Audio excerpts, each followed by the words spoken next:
अदादारो एक न्याणी हुई मौला हुसैन अलैहिस्सलाम जी जो नालो फातिमा सुमरा। अदादारो ही ओहा फातिमा ही जेके मदीने में मौला हुसैन अलैहिस्सलाम अकेलो चले गयो। जरे न मौला हुसैन अलैहिस्सलाम जो खत पहुंचायो मौला हुसैन ने अल्लाह जाने जवाब मौला जो आयो है ना आयो, पर मौला हुसैन अलैहिस्सलाम जी खबर कबूतर के जरिए इंसान के खबर पई। इन कलाम में बीबी सुगरा सलामुल्लाह अलैहा फरमाई मुखे कबूतर हो हाल बुधायो है अला अहवाल बुधायो।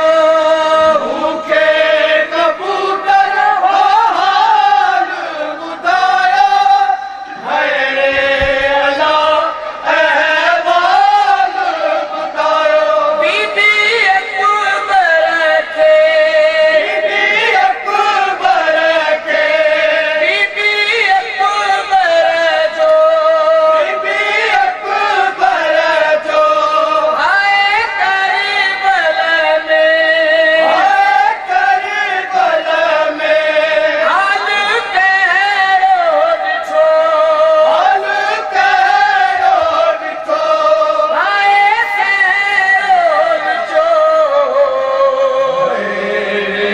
अला अली असगर पुठो अकबर पुठो मुंहिंजो कासिम पुठो है अला अली असगर पुठो अकबर पुठो मुंहिंजो कासिम पुठो।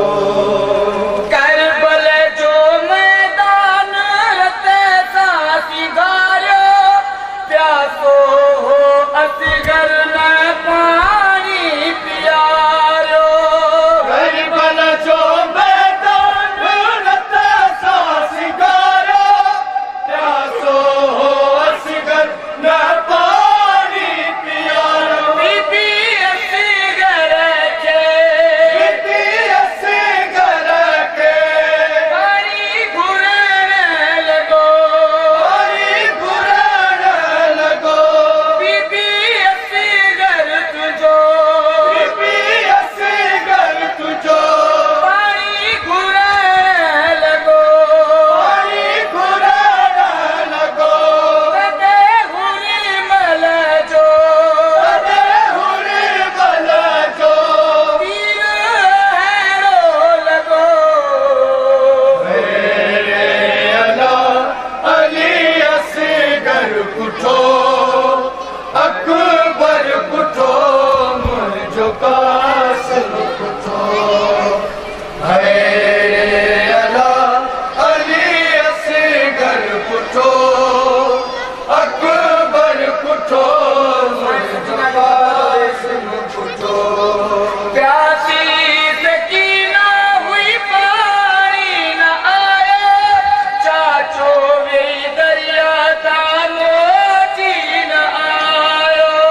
प्यासी सकीना हुई पारी न आयो चाचो वे दरिया ता मोटी न आयो। आए लमदार के लमदार के मेरे फुरियाद ते मेरे बुरी आदते आए लमदार के लमदार के मेरे फुरियाद ते मेरे बुरी आदते पीर लगा दे बिछो तीर लगा दे बिठो पानी गिर दे बिछो।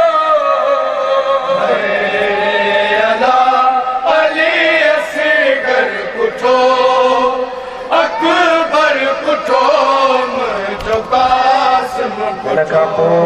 सैयदना इमाम शाह इमाम बारगाह जज़ाकुल ज़मान अली असगर पुठो अकबर पुठो मुंहिंजो कासिम पुठो। गोच जिठन सुगरा है के दो हसी हो रुलियो जंहिंजो सहरो है गानो छणी वियो।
गाऊं